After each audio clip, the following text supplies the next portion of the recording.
Hello everyone, Assalamu alaikum. This is me Nishat Nupur another my blog. বন্ধুরা এখন বাজে সকাল ৮টা।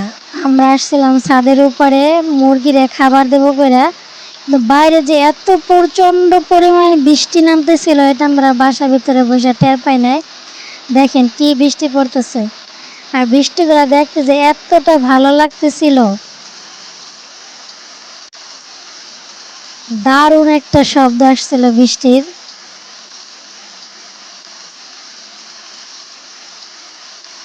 বৃষ্টি পড়তেছিল আর বাবার সাথে বলতেছিলাম যে আজকে বৃষ্টি পড়তেছে, কি রান্না করব দুপুরে।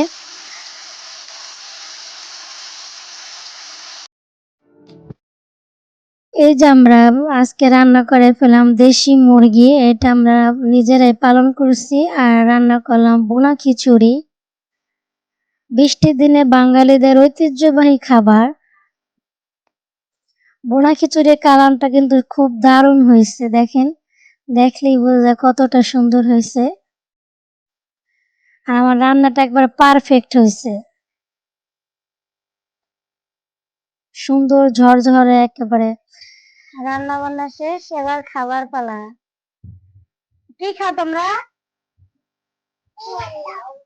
বিরাম, এটা কি? এটা খিচুড়ি। খাও তো।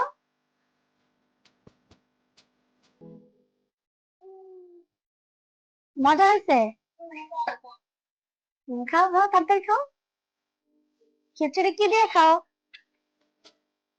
হুম, কিসের মাংস দেখি? খাও।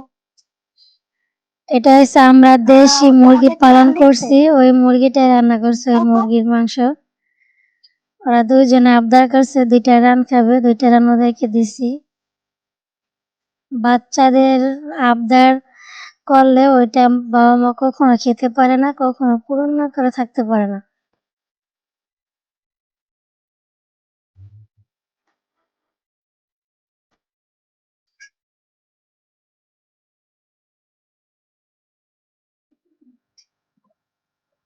মজা হয়েছে? আম্মুর রান্না মজা? কত মার্ক পাবো মনে করো ১০০-র ভিতরে? কত পাবো? ১০০-র ভিতরে ২০০ পাবো। এত মজা হয়েছে।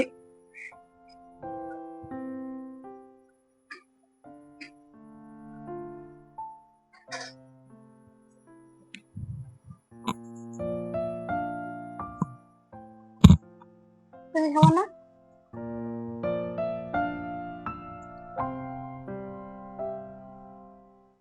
ওদের খাওয়ার পাশাপাশি আমাদের খাবারটাও ডিসপ্লে করতেছে, আর আব্বু এই যে উনি খাবার ডিসপ্লে করতেছে, আজকে প্রথম বাইরে দিতেছে, তো মানে কি করবে না করবে দিশা পাইতেছে না, কোনটা রেখে দেবে।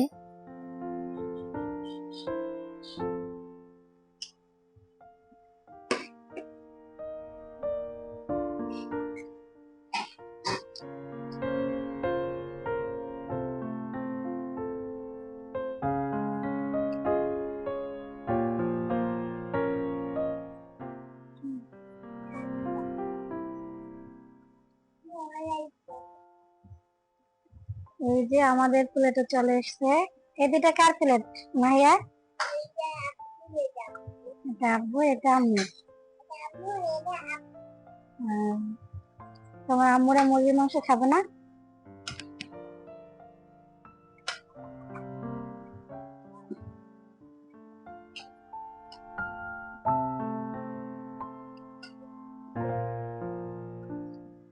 এই জায়গায় আমরা দুজন খাওয়া দাওয়া শেষ করে নিলাম, আর আব্বুও বসছে, আমিও বসছি, সাথে সাথে বাচ্চাদেরও খাওয়াই দিলাম।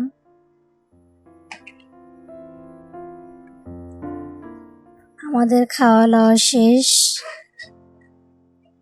এবার আমরা খেতে বসি। খাওয়া দাওয়া শেষ করে এই জায়গায় বাচ্চাদের একটু পড়াইতে বসাইলাম।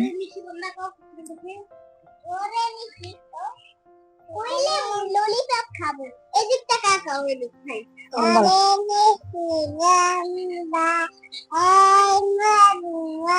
এদিক টাকা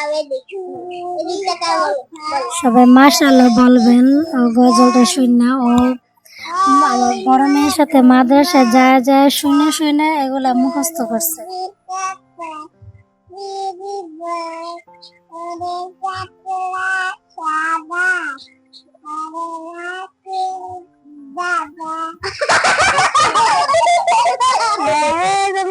টাকা ধরতে গেছে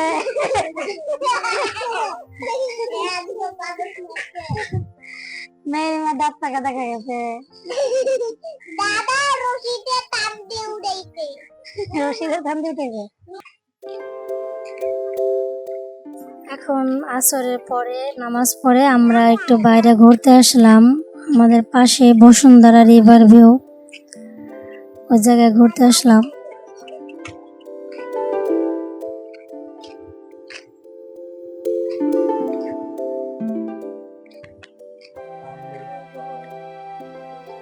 এই জায়গার চারদিকে সিনারিটা একবারে গ্রামের মতো, খুব সুন্দর লাগতেছিল। এই জায়গায় হাঁটতেও খুব সুন্দর লাগে, নিরিবিলি পরিবেশ, যানজট খুব কম। এটা ঢাকার পাশে বসুন্ধরা রিভার ভিউ।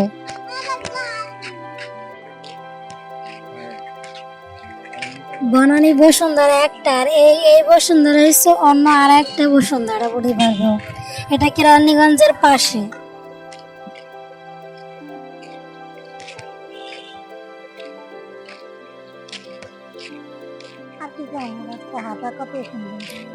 দেখেন সামনে যত দূর চোখ যায় মনে হইতেছে অনেক সুন্দর একটা গ্রাম। আসলে এই জায়গার পরিবেশটা খুব হাঁটার জন্য উপযোগী।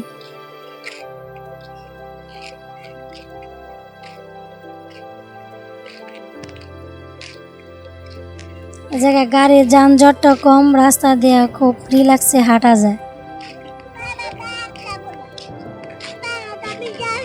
এখন আমরা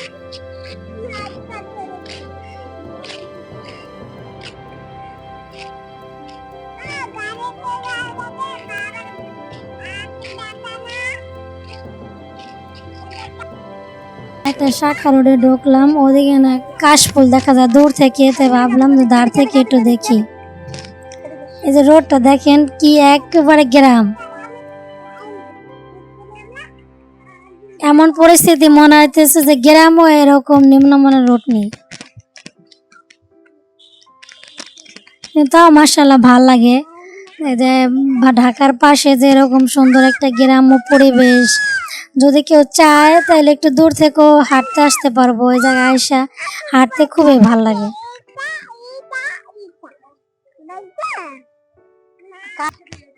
ওরা নামে গেছে দেখেন পাথর টোকাইতে।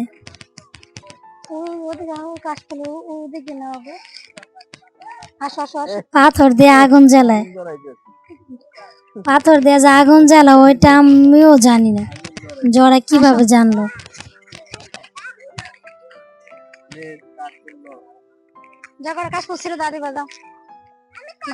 দেখো আর কাজ, ও সোজা রাস্তা না এসে ওদিক দিয়ে ঘুরে তারপর নামতেছে। এই জায়গায় আশেপাশে কিন্তু পুরাটাই অনেক কাশফুল দিয়ে ঘেরাও করা। কাশফুল দেখতে খুব সুন্দর লাগে, একেবারে চোখের দৃষ্টি কেড়ে নেয়। এগুলো অনেকদিন হয়ে গেছে, এই জন্য বেশ একটা সুন্দর নেই, তাও মোটামুটি খুব সুন্দর। প্রাকৃতিক সৌন্দর্যটাই আলাদা। ঘুরে দাঁড়াও, ওই কাশফুল আনো সাদা সাদা গুলা।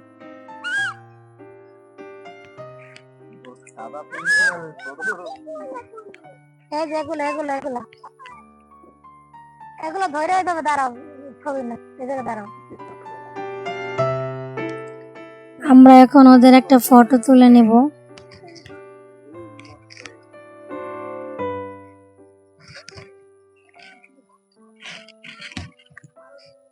খুব সুন্দর পোস্ট হয়েছে।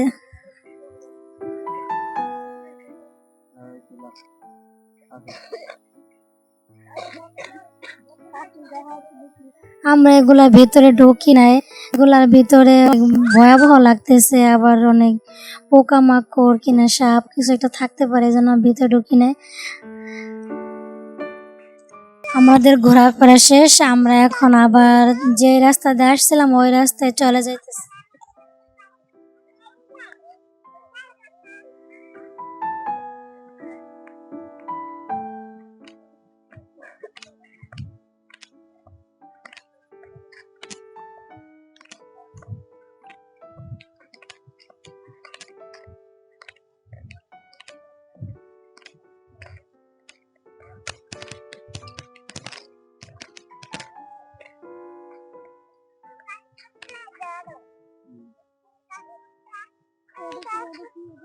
হ্যাঁ, একটা কথা বলতেই ভুলে গিয়েছি যে এটা আমাদের ইউটিউবের প্রথম ভিডিও। যদি কোনো কিছু ভুল হয়ে থাকে ক্ষমার দৃষ্টিতে দেখবেন, কেউ ভুল ধরবেন না। আর আমাদের ভিডিওটা যদি ভালো লাগে আপনারা একটু বেশি বেশি শেয়ার করে দেবেন এবং আমাদের সামনে আগানোর জন্য উৎসাহ প্রদান করবেন।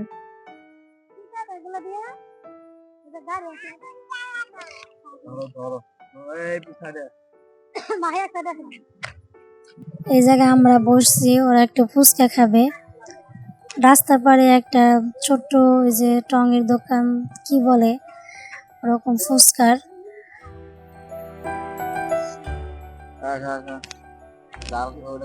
আমার কাছে আবার এইসব দোকান থেকে ফুচকা খেতে, তারপর চটপটি খেতে খুবই ভালো লাগে। অনেকে মাইন্ডে নেয় যে খায় না, কিন্তু আমার কাছে ওইরকম মাইন্ড লাগে না, আমরা খেয়ে নেই। জীবনে বাঁচতে হলে আপনি সবকিছুই সামলায় নিতে হয়।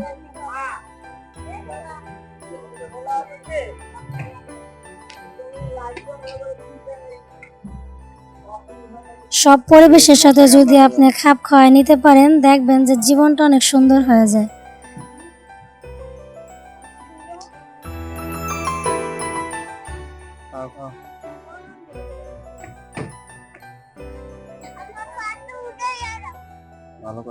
এই জায়গায় বসে বসে খাওয়ার মতো পরিস্থিতি ছিল না, যে প্রচন্ড মশা ছিল।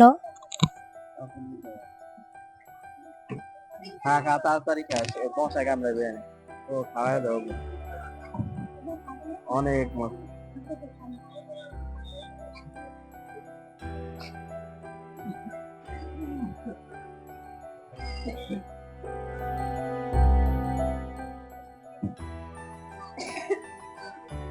ফুচকা খাবে এখন। আমার ছোট মেয়ে ফুচকা হাতই দেয় না, ও ফুচকা নিয়ে বসে আছে, একটা খাওয়াই দিছি।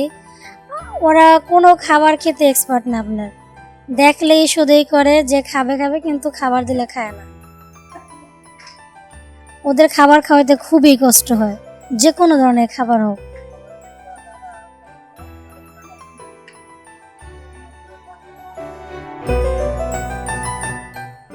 এখন সন্ধ্যা হয়ে আসছে, ভাবলাম যে এগুলা পার্সেল নিয়ে বাসায় চলে যাব, ওদেরকে খাওয়ানো সম্ভব না।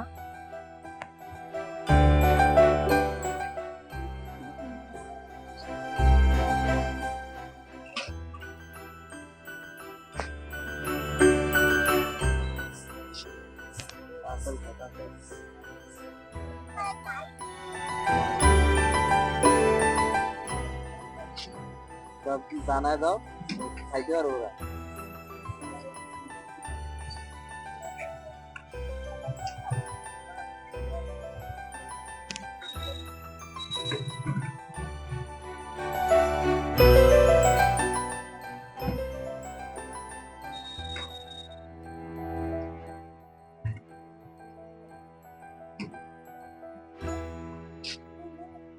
আজকের মতো এই পর্যন্ত, আল্লাহ হাফেজ।